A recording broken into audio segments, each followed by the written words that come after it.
April 29th, 1945. The clock ran out. History lists the dictators who reshaped maps with force, but when the regimes collapsed and the bunkers shook, these men were not alone. Beside them stood their wives. Why did they stay? Flights were available, but fear or fanaticism kept them in the room. The archives show joyous rallies in the beginning. But the final frames are dark. The sound of Soviet artillery is audible in the distance. The smell of petrol rises from the garden. Some faced the firing squad against a cold wall. Others threw themselves into the flames. A few crushed cyanide ampules between their teeth as the ceiling plaster fell. At first glance, faithful spouses, but in reality, partners in total destruction. There was no turning back. 3 women, 3 falling empires. The final countdown started here. April 29th, 1945. 50 feet beneath the burning Capitol, the walls of the bunker vibrated. Dust fell from the reinforced concrete ceiling onto the furniture stripped from the Reich Chancellery. Eva Braun stood in a small, modest room, waiting. Above her head, the world was ending. The sound of Soviet artillery was no longer a distant rumble. It was a constant, deafening roar. The Red Army had breached the defense lines. Their tanks were at Potsdamer Platz. That was less than 1 kilometer away. Why did she stay? She could have lived. Hitler had ordered her to leave, to find safety in the mountains, but she refused. For 16 years, she had been a ghost. Hitler kept her hidden upstairs when foreign dignitaries visited. She never appeared in newsreels. She never stood on balconies. To the German people, she did not exist. 16 years of shadows in isolated villas. But in the end, she defied his command. She traveled to Berlin to die. The footage shows a man who looks 80, not 56. Adolf Hitler shuffled across the cold floor. His posture was broken. His left hand trembled violently against his side. He tried to hide it, but the spasms were undeniable. His voice, once a weapon that mesmerized millions, was now a weak, cracking whisper. Yet, in these early morning hours, he made a decision he had avoided for a lifetime. He married Eva Braun. The ceremony was surreal. A city administrator named Walter Wagner was pulled into the bunker. He wore a Nazi uniform and carried the proper paperwork. Even as the ceiling shook from mortar impacts, bureaucracy continued. The couple stood before him. They formally declared themselves to be of pure Aryan descent. They confirmed they were free of hereditary disease. At first glance, a standard civil procedure. But in reality, a bizarre ritual on the edge of the grave. Eva wore a black silk dress. Hitler wore his field gray tunic. The witnesses stood in a semicircle. Propaganda Minister Joseph Goebbels, the secretaries, the military staff, the camera records, faces pale, eyes cast downward. No one smiled. Wagner read the legal text. The bride and groom said, "I do." But this was only the beginning of the absurdity. A wedding breakfast was organized immediately. Bottles of champagne were uncorked. Someone found a tray of small cakes. In a windowless concrete box surrounded by the total collapse of the Third Reich, glasses clinked. The celebration carried a desperate, eerie energy. They drank to the future, knowing there was no future left. The party ended abruptly. Hitler signaled to his secretary, Traudl Junge. They moved to an adjacent room. The sound of typewriter keys began to click, rhythmic and sharp. Hitler dictated his final will and testament. The document was cold and methodical. There was no regret. He outlined the succession of power. He ordered the execution of traitors. He repeated his hatred for the enemies he believed had stabbed him in the back. Junge's hands remained steady. She typed the words of a dying madman. It was 4 in the morning. Hitler took the pen. He signed the documents. The ink dried on the page. The task was done. Without another word, he turned and went to bed. April 30th, 1945. Dawn broke over a dying city. Inside the bunker, the air was heavy with exhaustion and stale smoke. But the morning brought news that shattered the last illusions. A telegram arrived from Italy. It was a death sentence for morale. Benito Mussolini was gone. The man who had ruled alongside Hitler for 20 years had been captured by partisans. They didn't just execute him, they butchered him. The reports were graphic. Mussolini and his mistress Clara Petacci were hung upside down at a gas station in Milan. The bodies swung in the air. Crowds surged forward. They beat the corpses with sticks. Women fired pistols into the dead flesh. The mob kicked the dictator's face until it was unrecognizable. The description sent a chill through the concrete corridors. But for Hitler, the effect was different. Why did he suddenly become calm? It seemed he was resigned, but in reality, he was terrified of becoming a spectacle. One officer noted the shift. The news crystallized Hitler's resolve. He made a final decision. He would not be a trophy. He would not be paraded in a cage through the streets of Moscow. He would not hang from a rope while a mob cheered and desecrated his body. Events accelerated. By late morning, the Red Army was closing the net. Russian tanks were only a few blocks from the Reich Chancellery. Above ground, the shelling was constant. The bunkers shook with every impact. Fine white dust filtered down through the ventilation grates. It settled on uniforms and maps. The smell of sulfur and damp concrete filled the air. Messages flooded the communication room. The situation was terminal. General Helmuth Weidling, commander of the defense, delivered the hard numbers. Ammunition would run out in hours. The fighting would end within a day. Weidling begged for a breakout attempt.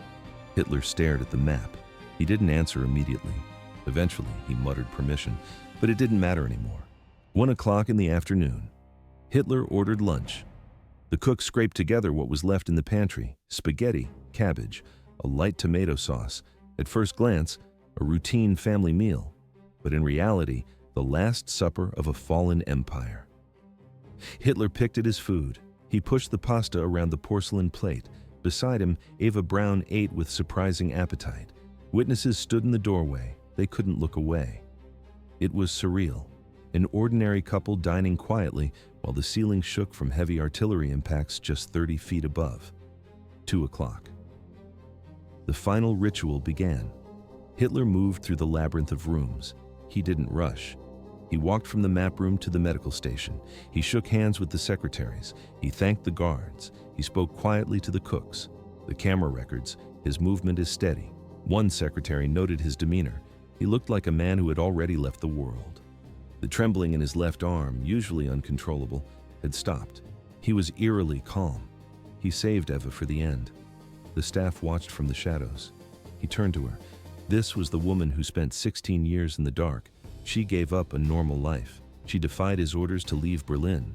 Now she stood by his side. He pulled her close. He embraced her. It wasn't a staged gesture. Witnesses described the moment as tender. He held her as if nothing else existed. The door closed behind them. 3:30 in the afternoon, April 30th, 1945. At this specific minute, the history of the Third Reich began its final collapse. Eva Braun refused to stay behind. She insisted on entering the concrete tomb against the Führer's direct orders. He did not argue. He took her hand. He told her she was the only loyalty left in a world of betrayal. Then, he led her toward the heavy steel door of his private study. The door clicked shut. Eyewitnesses later reconstructed every detail of her appearance. In the frame, a dress of blue Italian silk. Her hair was platinum blonde, perfectly coiffed and set with hairspray. Even as Soviet artillery pulverized the city above, she had spent an hour in front of the mirror. One guard noted the terrifying precision of her grooming. It was a facade. She prepared for death as if she were attending a state dinner. Why did the staff wait so long to enter? They heard the shot almost immediately, but fear of the dictator was stronger than curiosity. 10 minutes passed, then 15. The silence in the corridor became heavier than the shelling outside. Finally, Heinz Linge, the valet, nodded to Otto Günsche, the SS adjutant. They opened the door. The air inside was thick and motionless. The visual report is precise. Adolf Hitler sat on a floral sofa, slumped slightly forward. Blood dripped from a hole in his right temple. A Walther 7.65 pistol lay near his boot. Eva Braun was different. She lay reclined, her head resting near his shoulder. No blood, no wounds. But the smell hit the men instantly. Bitter almonds. The sharp chemical sting of cyanide. It mixed with the metallic scent of gunpowder from Hitler's wound. The footage of their lives ended here. Visual suggestion. Her lips were not pale. They were discolored, stained by the potassium cyanide ampoules she had crushed between her teeth. They had synchronized the moment perfectly. There was no time for ceremony. Linga and Gunsha grabbed dark army blankets. They wrapped the bodies clumsily. Blood soaked through the fabric. Erich Kempka, the chauffeur, rushed to help carry the weight. They moved fast, up the concrete stairs, through the emergency exit. The moment they stepped into the Chancellery Garden, the war roared back. Soviet Katyusha rockets were impacting every few seconds. The ground shook. Debris rained down on the wrapped corpses, but there was no turning back. They dumped the bodies in a shallow shell crater. Kempke found cans of petrol siphoned from crippled vehicles. The liquid splashed over the blankets and the blue silk dress. A match flared. At first glance, a Viking funeral. But in reality, a desperate attempt to destroy evidence. The fire did not take easily. The wind blew out the flames. The men poured more gasoline. Finally, the fire caught. The heat was intense, but the bodies resisted. Witnesses described a gruesome scene. The flesh charred, but the shin bones remained white and visible. The group of loyalists stood at the edge of the bunker entrance, Goebbels, Bormann, Linga. They snapped their heels together. They raised their arms in the Nazi salute. The gesture lasted only seconds. A shell landed nearby. They scrambled back into the safety of the underground. The fire burned for hours. Before midnight, the remains were unrecognizable. Soviet infantry was less than 500 meters away. The staff shoveled soil over the charred crater. Thus ended the story. Eva Braun achieved her ambition. She died as the acknowledged wife of the Führer. She held the title for less than 18 hours. From the wedding breakfast to the cyanide capsule, it was the only time their relationship was legal and public. She wore the blue dress for the occasion. She checked her hair. She walked into the study. And she never walked out. 1,000 kilometers. That was the distance separating the bunkers of two falling dictators. While Hitler and Eva Braun prepared their suicide pact in Berlin, Benito Mussolini faced his own reckoning in Italy. He was 56 years old, the exact same age as his German counterpart. But his political life was already extinguished. The Salo Republic was a shell. It was a puppet state, held upright only by the bayonets of German soldiers. Beside him stood Clara. History knows her as Clara Petacci, 33 years old, intelligent, vibrant, and lethally loyal. She was not his wife. She was a mistress of 12 years. This bond had survived everything: wars, public scandals, the total collapse of Italian fascism. Why did she stay?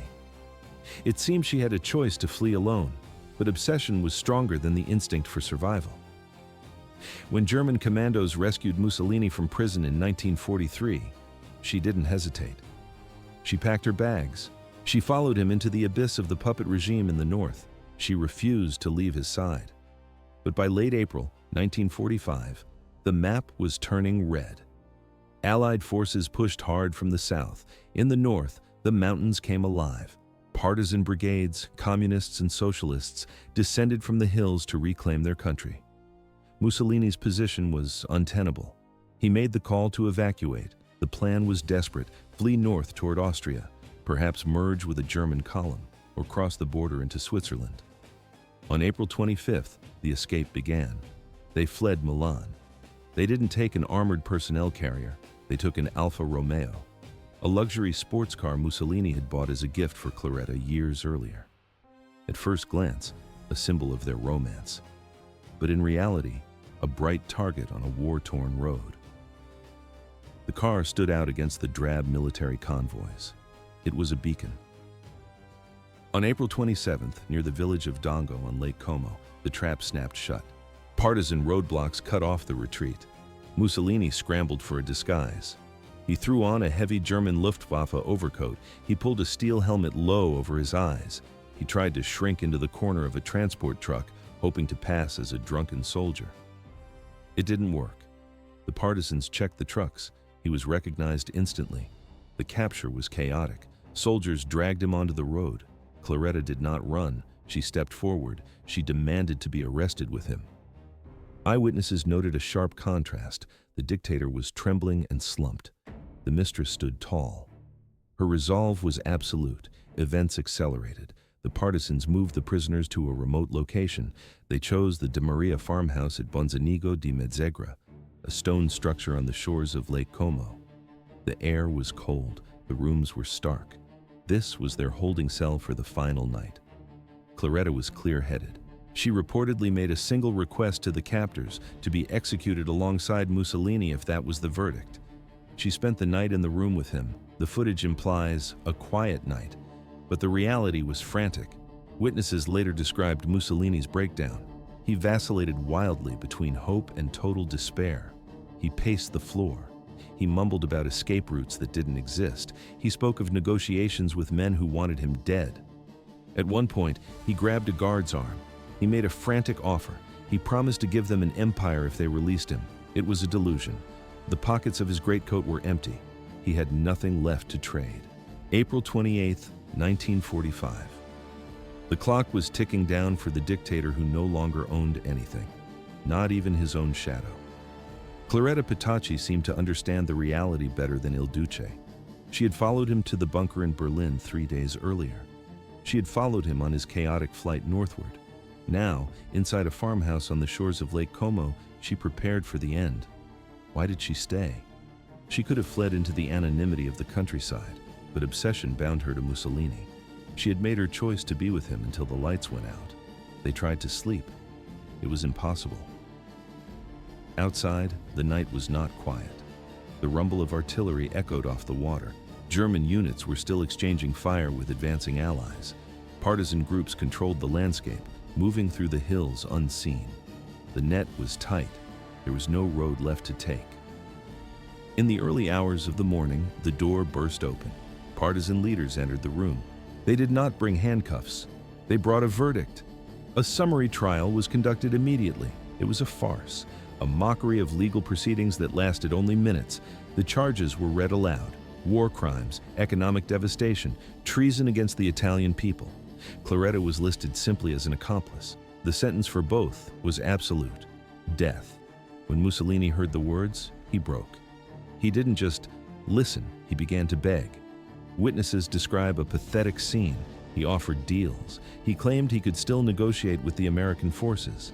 He tried to bargain for his breath. One witness recorded the specific desperation in his voice. He promised his captors an empire if they would spare him. The partisans stood like statues. They were unmoved. But Claretta's reaction was different. She stood up. She argued.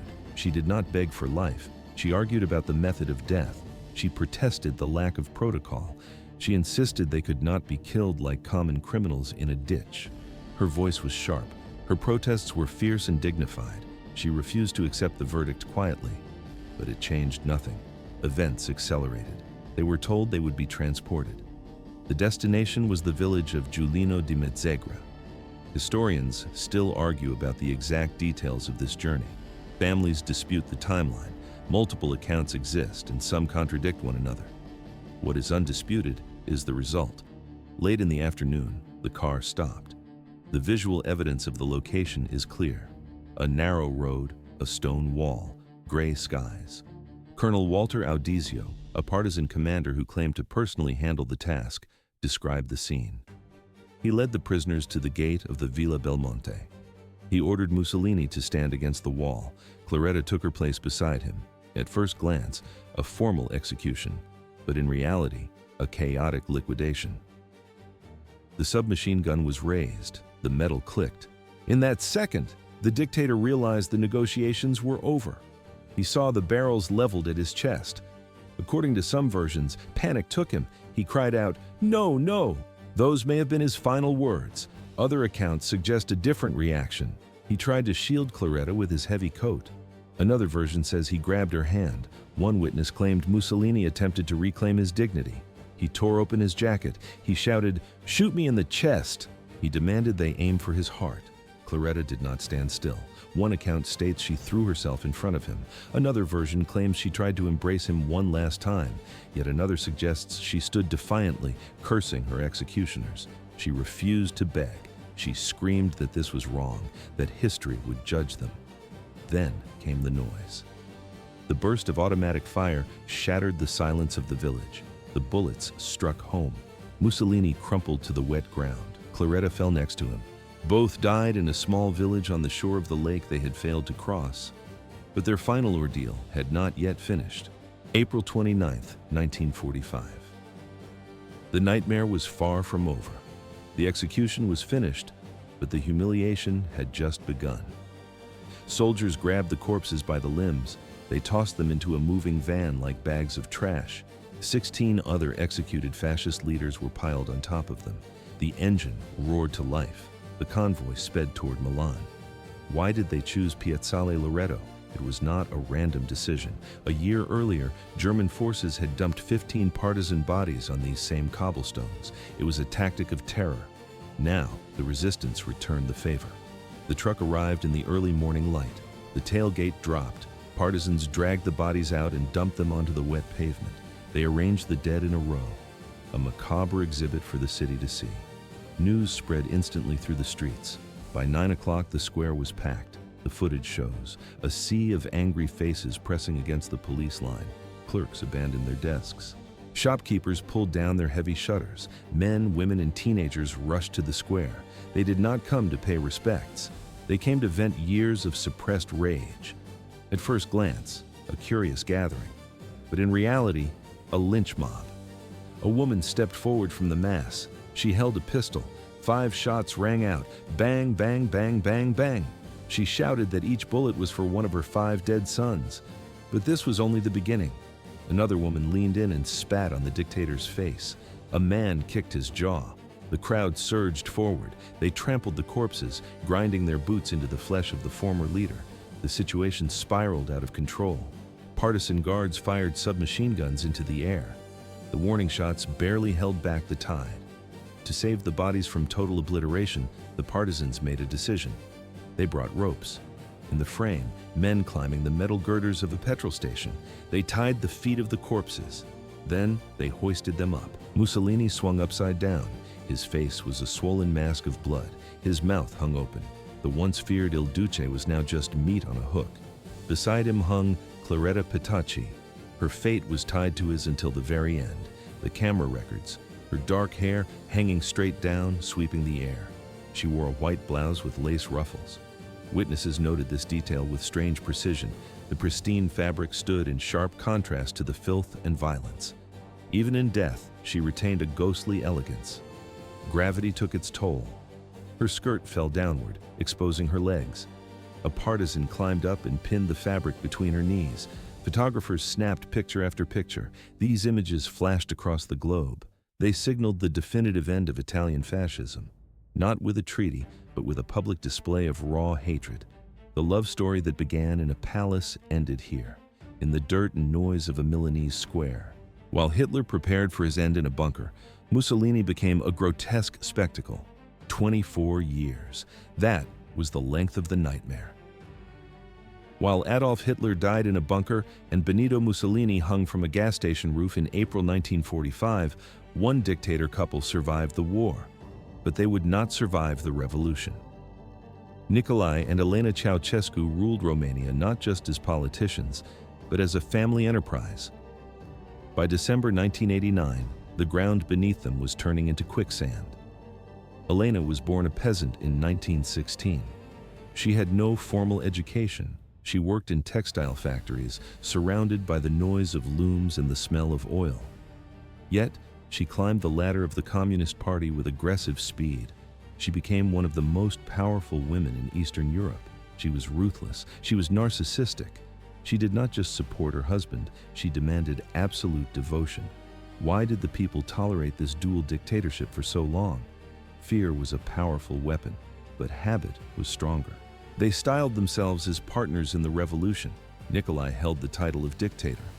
Elena controlled the shadows. She ran the state security apparatus. She managed the propaganda machine. She collected honorary doctorates like trinkets. Most were fraudulent. She demanded recognition as a scientist and a statesman. Nicolae granted every request. They created a reality where Romania could not exist without them. At first glance, a stable regime, but in reality, a house of cards waiting for a breeze. By 1989, the foundation was cracking. The Soviet Union was reforming under Mikhail Gorbachev. Soviet tanks, which had propped up Eastern Europe for 40 years, stayed in their barracks. Poland moved toward democracy. Hungary cut the barbed wire at the border. The Iron Curtain was rusting away. Nikolai and Elena seemed oblivious. They sat in their palaces insulated by layers of security, deaf to the rumbling outside. They genuinely believed their grip was unshakable.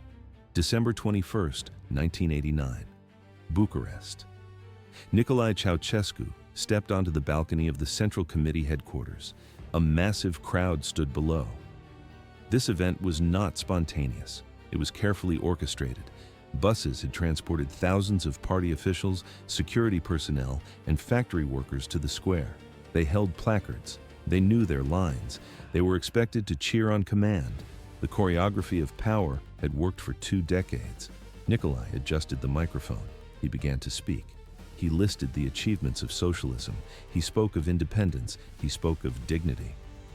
But then, the script failed. The expected applause did not come. Instead, a low murmur rippled through the square. It grew louder. Voices rose in protest. Someone booed, then another. Shouts erupted against him. The noise swelled into a roar. The meticulously planned rally collapsed into absolute chaos. The footage shows the dictator's hand freezes in midair. His mouth remains open, but no words come out. For the first time in 24 years, Nicolae Ceaușescu faced open defiance. The camera captures the exact moment his reality fractures. His face twists in shock. He looks confused. He stumbles over his words. He taps the microphone. He tries to continue, shouting, "Hello," over the din. But the moment had fundamentally shattered. The crowd's rejection was total. He looked down and saw faces he did not recognize. He saw fear, yes, but he also saw anger. And worst of all, he saw contempt.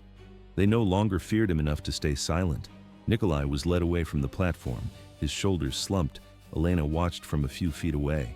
Reports say she remained composed, but observers noted a shift in her eyes. She understood the situation faster than her husband. The clock had run out. Events accelerated. Within hours, the couple made the decision to flee Bucharest. The city was hostile. They could not control the streets. Army units, once loyal to the death, were wavering. Some were already defecting to the revolution. The security forces were vanishing into the crowd. There was no safe room left in the capital. They made their way to the roof. A white helicopter waited. The rotors spun, kicking up dust and snow. An officer accompanying them later described Nikolai's state. The man who had ruled with an iron fist was now trembling. He was barely coherent. He asked repeatedly if it was too late. He asked if there was anywhere left to go. Elena seemed more focused. She looked for solutions, but even she understood the walls were closing in. The helicopter lifted off from the concrete roof of the Central Committee. They flew north, then west. They were searching for a landing zone, anywhere. The flight to nowhere began. 40 miles. That was the distance between the dictator and his end. The helicopter blades sliced through the air, but the machine could not outrun the uprising. Below them, the country burned. Revolution spread from city to city like wildfire. Security forces that might have offered shelter had vanished. The pilot checked the fuel gauge and made a sharp decision. He could not fly indefinitely. He banked the aircraft toward Târgoviște, northwest of Bucharest. The helicopter descended onto the tarmac of an army barracks. Nikolai and Elena stepped out. Why did they choose this specific base? They believed the military commanders were still loyal. They expected protection. They expected a phone line to negotiate a truce. But this was a fatal miscalculation. The army unit had already switched sides. Soldiers did not salute. They raised their weapons. The couple was surrounded and placed under immediate arrest. From December 22nd to December 25th, the most powerful couple in Romania became prisoners at the Târgoviște barracks.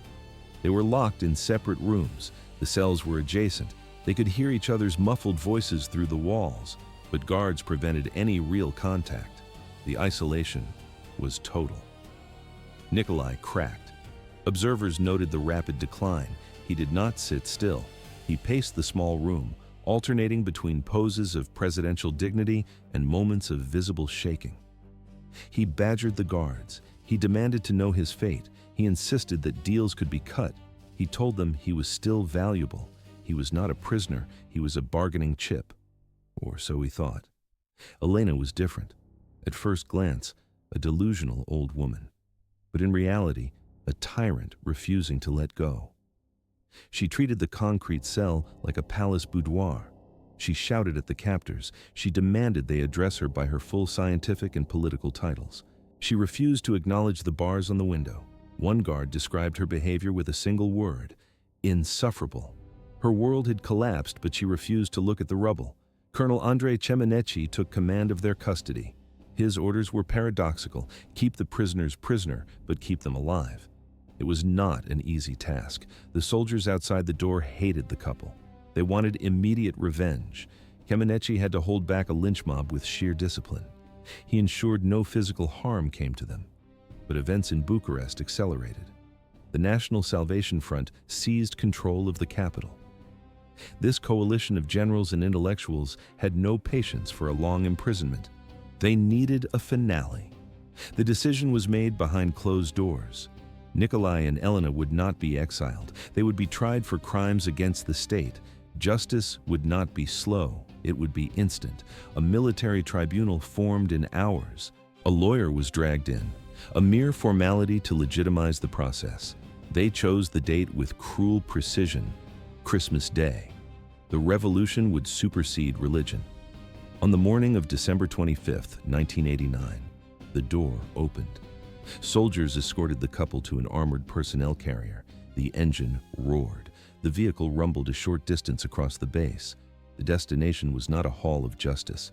It was a garrison command office, hastily rearranged into a makeshift courtroom.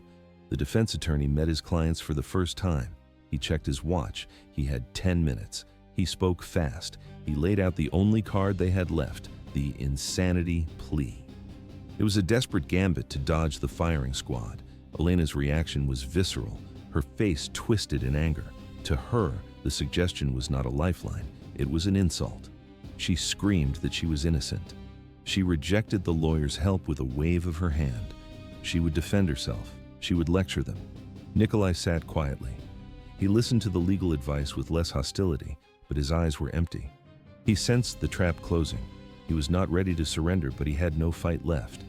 The panel of military judges entered. They took their seats. The proceedings opened. A guard in the corner noticed a chilling detail. The footage confirms it. On the judge's table, there are no thick files, no stacks of evidence, no legal books. There are only empty drinking glasses. The verdict was already written. December 25th, 1989. The tables were bare. No files, no thick binders of evidence, no carefully organized defense documents, just 2 glasses for water. The charges echoed off the bare walls: genocide, undermining the national economy, abuse of power. The prosecution spoke loudly, but the camera records a strange void. There were no witnesses calling for justice. There were no financial records proving theft. It was not a legal process. It was a performance, a ritual condemnation disguised in the language of law. Nikolai and Elena were granted a moment to speak. This is where the unity of the couple fractured. Nikolai adjusted his posture. He attempted to explain himself. He did not plead. He lectured. He listed his accomplishments like a professor facing a slow student. He spoke of industrialization, of infrastructure, of the grand economic machine he had built. Why did he appeal to logic? He believed these men were still his subordinates. He thought if he contextualized his actions within history, they would drop their eyes and obey. He appealed to reason in a room that only wanted blood. Elena was different. She did not lecture. She attacked. The audio captures her voice, sharp, aggressive, defiant. She interrupted the judges repeatedly. She denied every accusation. To her, the proceeding was a lie, a manipulation, a travesty. She demanded to know who authorized this tribunal. She insisted they had no right to judge her. She was not defending her innocence. She was attacking their legitimacy.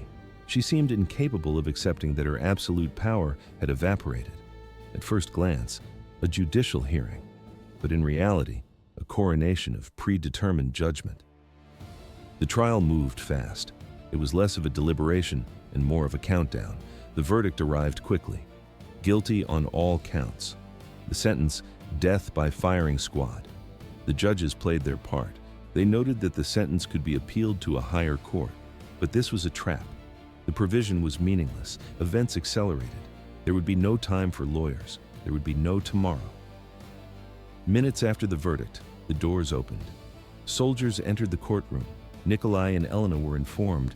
The sentence is immediate, no delays, no negotiations. The execution happens now. Nikolai asked for a single cigarette. The request was denied. He was told to prepare himself. Elena demanded proper respect. She demanded to be treated as the wife of the president. She was ignored. The guards grabbed them. They led the couple from the courtroom down the cold corridors of the garrison building. The walk to the courtyard took only minutes, but witnesses state that time seemed to distort. The seconds stretched into an eternity. Nikolai and Elena moved toward the inevitable, and the reality of death finally became inescapable. Nikolai broke the silence. He began to speak as they walked. Witness accounts vary on the specific phrasing, but the substance was consistent. He spoke of the Romanian people. He spoke of the legacy he was leaving behind. He refused to remain silent. As they neared the execution wall, Nikolai began to sing. The melody was low at first, then loud. The International, the communist anthem, the soundtrack to his entire political life. He sang the opening verse, then he raised his voice in a final declaration. He shouted words about the Socialist Republic of Romania, about its independence, about its freedom. It was the truest thing he could have done. He did not end with an apology. He ended with an assertion. Even facing the rifles, he refused to renounce the revolution. Elena's reaction told a different story. The footage shows them reaching the courtyard. She saw the firing squad. 3 paratroopers stood ready, rifles raised. The abstract concept of death vanished. The full reality crashed over her like a physical blow. She did not sing. She panicked. She struggled against the grip of the soldiers. There was no way out. 24 years. That was the duration of her reign over the country. In that time, Elena Ceaușescu had commanded armies. She had controlled the secret police. She had signed death warrants with a stroke of a pen. But now, physically pinned by soldiers, her mind refused to process the shift. She did not go quietly. She struck the paratroopers who held her arms. She screamed. She cursed. Why did she fight so hard against the inevitable? It seemed like madness, but her mind simply could not accept a reality where she was not in charge. Witness accounts describe a chaotic scene. Elena alternated between begging and shouting insults. She demanded the soldiers release her. She insisted they had no right to touch her. She yelled that they must not offend her rank. The footage captures her frantic struggle. She tried to wrench her body away from the guard's grip. She refused to believe this was the end. Nikolai was different. He appeared almost resigned. He did not scream. Whether it was dignity or total despair is unclear. But he walked to the wall without resistance. He accepted his fate. At first glance, a confusing scuffle. But in reality, the final collapse of a regime. The soldiers forced their hands behind their backs. The ropes were tied tight. The rough hemp bit into their wrists. The guards shoved them against the cold concrete wall of the barracks. Nikolai stood upright, looking forward. Elena continued to twist and protest, even as the knots were secured. Events accelerated. The firing squad raised their rifles. Standard protocol required a formal final order. But the execution happened too fast. No clear command was heard.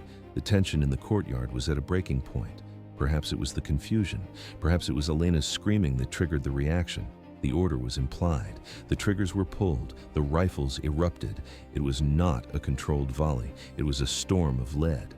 Some accounts state that 70 paratroopers joined the firing. They did not stop. The sound was deafening. 120 bullets. That is the number later found in the combined bodies. The courtyard filled with smoke and the smell of gunpowder. The force of the impact threw them against the wall. Then, gravity took over. Nikolai and Elena Ceaușescu collapsed to the ground. Blood immediately began to stain the concrete. The rulers of Romania were dead. Their exit was violent and messy. It was nothing like the composed suicide of Hitler in his bunker. It bore no resemblance to the swift street violence that took Mussolini. There were no speeches. There were no careful goodbyes. Instead, they died in the dirt of a barracks courtyard. It was Christmas morning. The execution was not a secret operation. It was a broadcast event. Within hours, the bodies were photographed. The cameramen recorded every detail. The tape was rushed to the studio. That same evening, television screens across Romania flickered to life. The population had lived under absolute state control for 2 decades. They needed proof. Now they had it. The video showed Nicolae and Elena lying in the dust. Their bodies were still. The wall behind them was marked by the violence of the execution. The dictatorship was truly gone. 120 rounds. That is the estimated volume of fire directed at the wall. The concrete behind the couple was not just chipped, it was stained with the immediate visceral violence of the verdict. The smoke cleared, but the questions remained. Why was the trial so short? It lasted less than 2 hours. International observers called it a summary execution disguised as justice. But for the Romanian people, the nuance was irrelevant. Those who had starved under the regime did not ask for a lawyer. They saw the blood on the ground as the only possible finish line. It was finally over. The soldiers did not hesitate. They wrapped the bodies in rough canvas sheets. The footage shows men hurriedly loading the heavy bundles into a waiting helicopter. There was no ceremony. The destination was a military medical facility.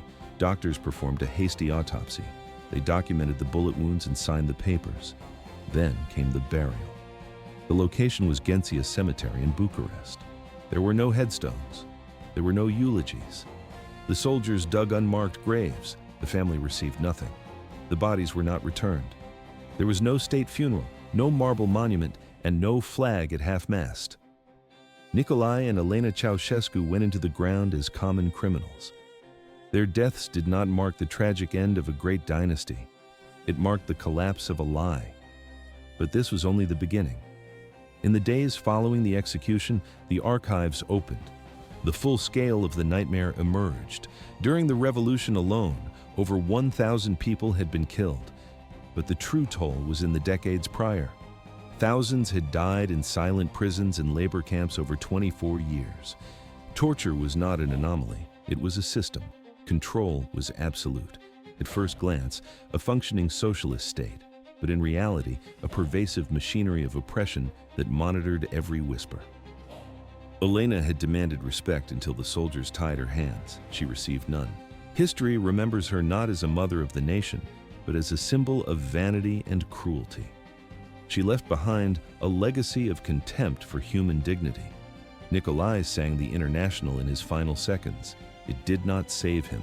He is remembered as a despot who turned ideals into a famine. The final 24 hours of these dictators' wives reveal a sharp pattern.